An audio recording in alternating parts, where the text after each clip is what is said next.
어우동은 종친인 효령대군의 손자 며느리였다. 과연 왕실족보인 선원록에 그 이름이 남아있을까?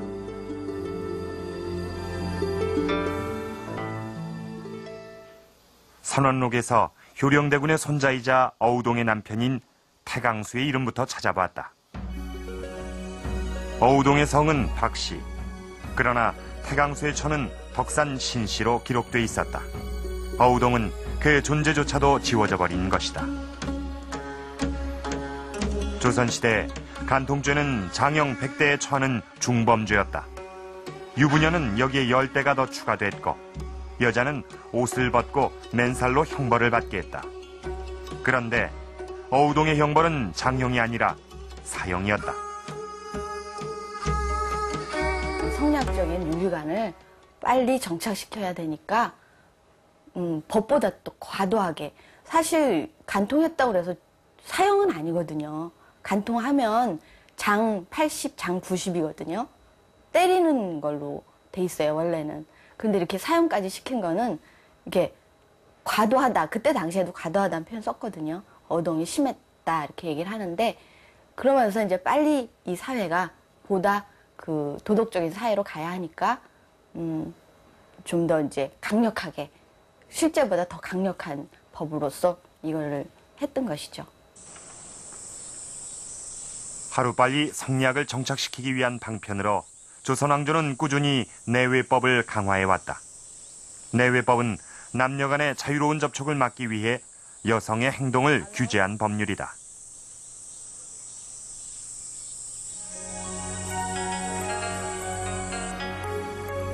조선 초기까지만 해도 여성의 외출은 자유로웠다. 그러나 내외법이 생기면서 여성은 더 이상 자유롭지 못했다. 경국대전은 여성이 절에 가거나 산과 계곡으로 놀이를 나가는 것을 금지하고 있다. 이를 어길 시엔 장 100대에 처했다.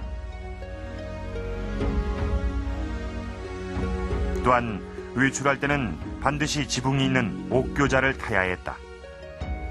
밖에 나설 때 얼굴을 드러내서는 안 되고 만날 수 있는 사람도 3촌 이내로 제한됐다.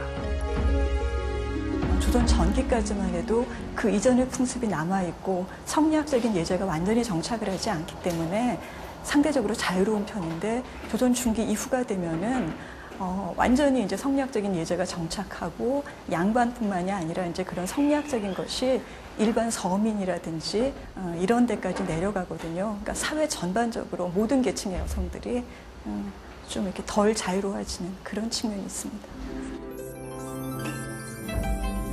조선 중기 이후 여성들의 갇힌 삶을 잘 보여주는 것이 바로 전통 한옥이다.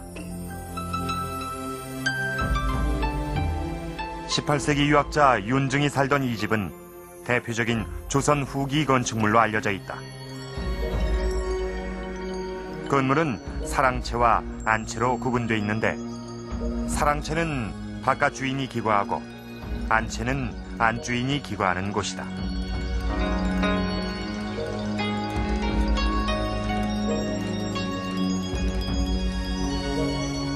밖에선 보이지 않지만 담 너머엔 안주인이 기거하는 안채가 있다.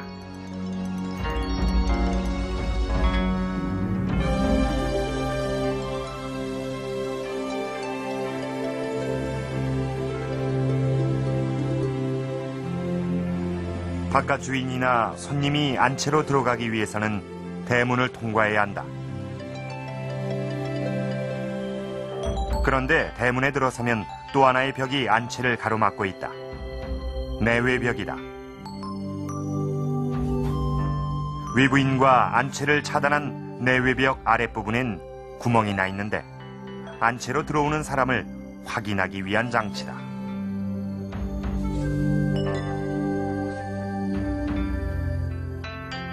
내외벽을 돌아 들어가면 안채를 만날 수 있다. 안채의 여인들은 바깥 주인과의 접촉조차도 자유롭지 못했다. 음식상을 갖다 놓는 이 작은 공간이 사랑채와의 유일한 통로였다.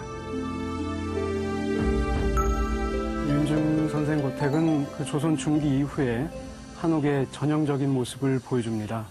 윤중 선생 고택은 일자형의 수직적인 조형을 가진 사랑채와 디귿자형의 수평적이고 안정감 있는 안채를 안행낭채가 잘 분절해주면서도 연결해주는 것이 가장 큰 특징이라고 할 수가 있겠습니다. 하지만 조선 초기 건축물인 오죽헌은 윤중고택보다 훨씬 개방적이다. 사랑채와 안채는 하나의 담 안에 배치돼 있고 사랑채와 안채를 구분하는 벽도 없다. 자유롭게 오갈 수 있었던 것이다.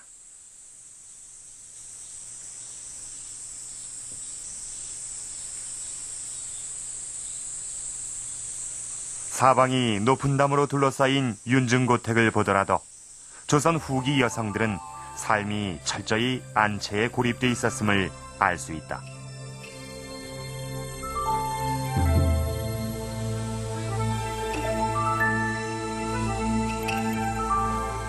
그런 까닭일까? 윤중고택의 안채 옆에 비밀 공간이 만들어져 있다. 옆에 있는 공간이 건넌방인데요. 건넌방은 며느리들이 거처했던 공간입니다. 그래서 며느리의 공간 뒤에 조성해서 이곳은 며느리들을 위한 작은 뜰이다.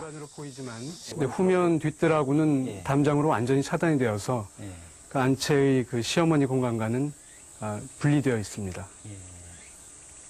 그리고 또 저 끝에 시선이 끝나는 지점에 노단이라고 불리는 저런 조경 처리를 해서 물론 조경적으로도 의미가 있지만 이쪽에 이 공간을 사용하는 며느리들이 저 위에 올라가서 좀 바깥 세상을 구경하기도 하는 그런 것을 여기서 알아볼 수가 있습니다.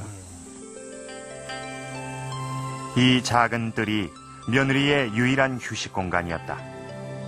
며느린 작은 동산에 올라 바깥 세상을 구경하는 것으로 갇혀 지내는 답답함을 풀었을 것이다.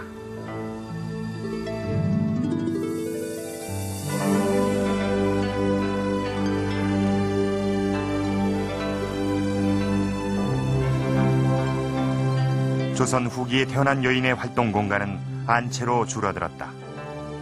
그들은 더 이상 아들과 평등하지 않았고 오직 가부장에게 복종하며 살아가야 했다.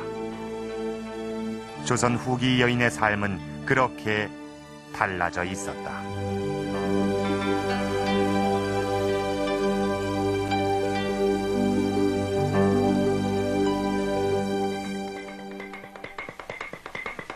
남자는 바뀌고 여자는 아니다. 그러므로 남자와 여자는 역할을 분담해야 하고 서로 접촉을 삼가는 것이 예의 기본이다.